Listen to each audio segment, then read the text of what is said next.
Senior journalist PN మూర్తి గారు ప్రస్తుతం మనకి లైవ్లోకి అందుబాటులోకి రావడం జరిగింది. మూర్తి గారు నమస్తే అండి. నమస్తే అమ్మా. ఎందుకంటే సమ్మె చేస్తే తప్పితే సమస్యలు తీరవు. ఇప్పటికే చాలా వినతులు ఇచ్చాము, ఎక్కడా పట్టించుకోవట్లేదు. ఎందుకంటే మా కష్టం ఏంటనేది మాకే తెలుస్తుంది.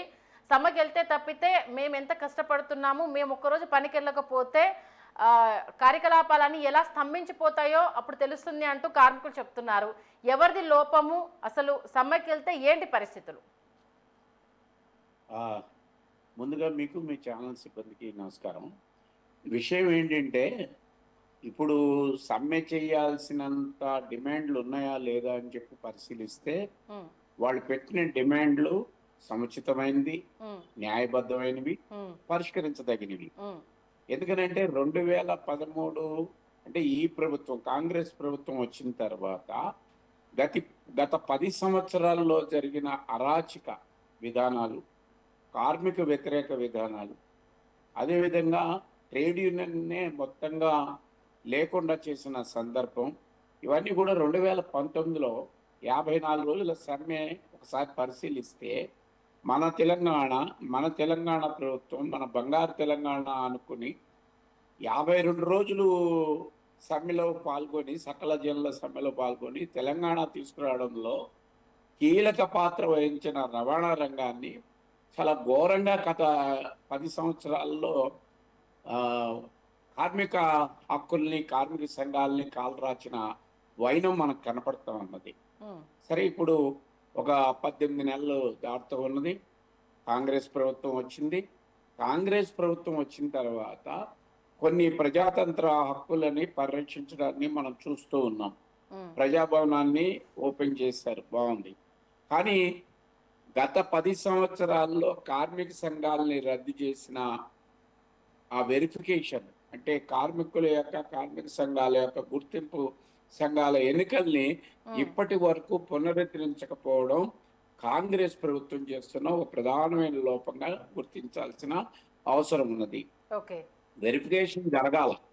వెరిఫికేషన్ జరగకపోవడం అనేది కార్మికుల యొక్క సమస్యల్ని ఎక్కడ వాళ్ళు ఎలివేట్ చేసుకోవాలా, ఎక్కడ చెప్పాలి, ఒక కార్మిక సంఘం లేకుండా గత 10 సంవత్సరాల కాలంలో ఆనాటి ప్రభుత్వం వ్యవహరించిన దాన్ని పునరుద్ధరించకపోవడం ప్రధానమైన లోపంగా ఈరోజు ఇది ప్రజాతంత్ర విధానాలకి విరుద్ధమైంది.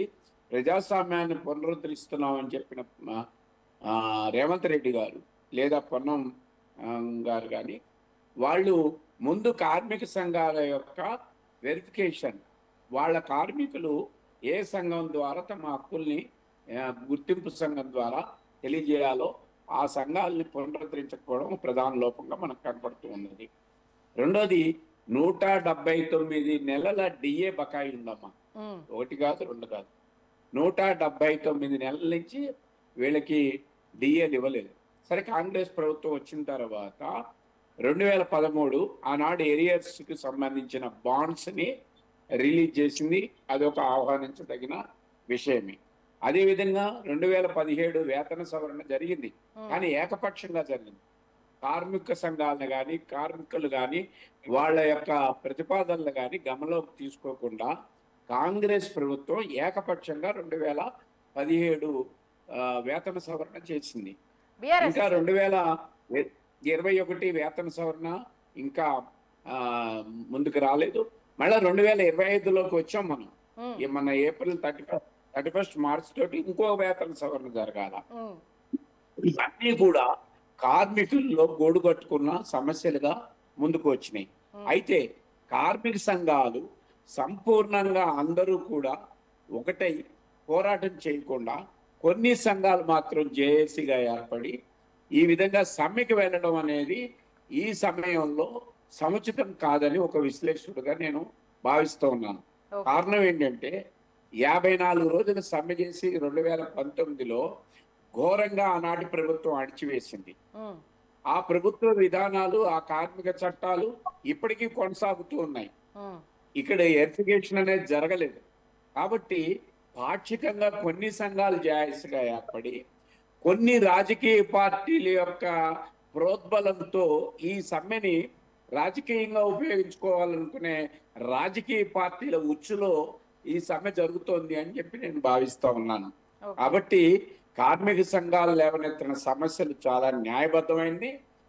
కానీ పాక్షికమైన సమ్మెలోకి వెళ్ళి పూర్తిగా ప్రజాతంత్ర హక్కుల్ని ఇప్పటికే కేంద్ర ప్రభుత్వం 29 కార్మిక చట్టాలని చాప చుట్టి 4 షెడ్యూల్గా మార్చేసి అరకొరగా ఉన్న ఆ కార్మిక హక్కులను కూడా కాలరాచి లేబర్ కోర్టుల్ని మేనేజ్మెంట్ కోర్టులుగా మార్చేసిన కేంద్ర ప్రభుత్వ విధానాలు, పెట్రోలియం ప్రొడక్ట్స్ అంతర్జాతీయంగా తగ్గుతూ ఉంటే వాటిని ఇక్కడ డీజిల్ యొక్క ధరని మా ప్రైవేటు వాడికి ఇచ్చిన ధరలకే ఇక్కడ రాష్ట్ర ప్రభుత్వానికి ఇస్తూ ఇంకా అదనంగా 2000 బస్సులు కలిగిన వాటికి 9 రూపాయలు అదనంగా వసూలు చేస్తున్న దుర్మార్గమైన కేంద్ర ప్రభుత్వ విధానాలు ఒక పక్కన, రాష్ట్ర ప్రభుత్వం ఇప్పటికీ ప్రజాతంత్ర హక్కుల్ని కార్మిక సంఘ హక్కుల్ని పునరుద్ధరించకపోవడం, ఈ రెండిటి మధ్య పూర్తిగా అన్ని సంఘాలు ఏకం కాకుండా పాక్షికంగా ముఖ్యంగా ఆనాటి రాజకీయ పార్టీ యొక్క కన్సర్నల్లో ఉన్న ఒక కార్మిక సంఘం యొక్క ప్రోద్బలంతో ఈ సమ్మె జరగడం కార్మికులకి నష్టదాయకం అని ఒక విశ్లేషకుడిగా నేను భావిస్తున్నాను. కార్మిక సంఘాలన్నీ ఏకతాటిగా రావాలి. రేపు మే నెలలో 25వ తేదీన మొత్తం కేంద్ర రాష్ట్ర ప్రభుత్వ కార్మిక వ్యతిరేక విధానాలకు వ్యతిరేకంగా ఒక పెద్ద ఎత్తున సమ్మె జరగబోతోంది. 27వ సమ్మె, ఇది జాతీయ సమ్మె. ఆ సమ్మెలో ఈ కార్మిక సంఘాలు పాల్గొనకుండా ఊరంతా ఒక దారి అయితే ఉలిపిగడ్డది ఒక దారి అన్నట్టుగా ఆర్టీసీలో పాక్షికమైన సమ్మెకి వెళ్ళడం అనర్థదాయకం అని చెప్పి నేను భావిస్తున్నాను. అదే సందర్భంలో రాష్ట్ర ప్రభుత్వం మొన్ననే మేడే రోజుని రేవంత్ రెడ్డి గారు ఒక ట్రీట్ చేశారు. ఏందని, మీరు సమ్మెకి వెళ్ళకండి, మీతోటి మేము చర్చలు చేస్తామని. 18 నెలల నుంచి ఇప్పటిదాకా కార్మిక సంఘాలతో చర్చించకపోవడాన్ని ఈ ప్రభుత్వం గుర్తించాలా. ఎప్పటికైనా ఈ కార్మిక సంఘాలను పిలవాలి. వాళ్ళ న్యాయబద్ధమైన డిఏ 179 నెలల డిఏని, అదేవిధంగా రిటైర్ అయినప్పుడు పెన్షన్ లేదమ్మా, ఆర్టీసీలో పెన్షన్ లేదు. కనీసం వాళ్ళకి రావాల్సిన ఆ అమౌంట్ ఆఖరి రోజుని వాళ్ళ చేతిలో పెట్టాల్సింది కేవలం ఒట్టి కవర్ పెట్టి ఆ కుటుంబ సభ్యుల్ని, ఆ ఎంప్లాయీని రోడ్డు మీద పడేసే విధంగా ఈనాటికి కొనసాగుతున్నది. రిటైర్మెంట్ బెనిఫిట్స్, గ్రాట్యుటీ కానీ, పిఎఫ్ కానీ, పిఎఫ్ అదే రకంగా ఎస్ఆర్బిఎస్ అని స్టాఫ్ రిటైర్మెంట్ బెనిఫిట్ స్కీము, అదేవిధంగా సిసిఎస్ అని కోఆపరేటివ్ స్కీమ్ సంబంధించిన డబ్బులు, పిఎఫ్కి చట్టబద్ధంగా కట్టాల్సిన డబ్బులు, వీటన్నిటినీ కూడా ఆర్టీసీ యాజమాన్యం వాడుకున్నది. ప్రభుత్వం వాటన్నిటినీ వెనువెంటనే చెల్లించి ఎవరైతే రిటైర్ అవుతున్నారో వాళ్ళందరికీ కూడా ఆ రిటైర్ అయిన రోజున వాళ్ళకి రావాల్సిన మొత్తాలన్నింటినీ కూడా రిలీజ్ చేయాల్సిన బాధ్యత ఉన్నది. ఇది చాలా తీవ్రమైనది. కొన్ని సంఘాలు మొన్ననే చెలో బస్ భవన్ అని చెప్పి కూడా ఆ రిటైర్డ్ ఉద్యోగుల యొక్క సమస్యలను కూడా లేవనెత్తినారు. కాబట్టి ఆర్టీసీ యాజమాన్యం చిత్తశుద్ధితోటి కార్మిక హక్కులను పునరుద్ధరించే వెరిఫికేషన్ చేయాలా, కార్మిక సంఘాలని గుర్తించాలా, కార్మిక సంఘాలన్నిటితోటి చర్చించి ఏమి పరిష్కరించాలనే దాన్ని ముందుకు వచ్చి ఈ సమ్మెను నివారించాల్సిన అవసరం ప్రభుత్వం మీద ఉందని చెప్పి నేను భావిస్తూ ఉన్నాను.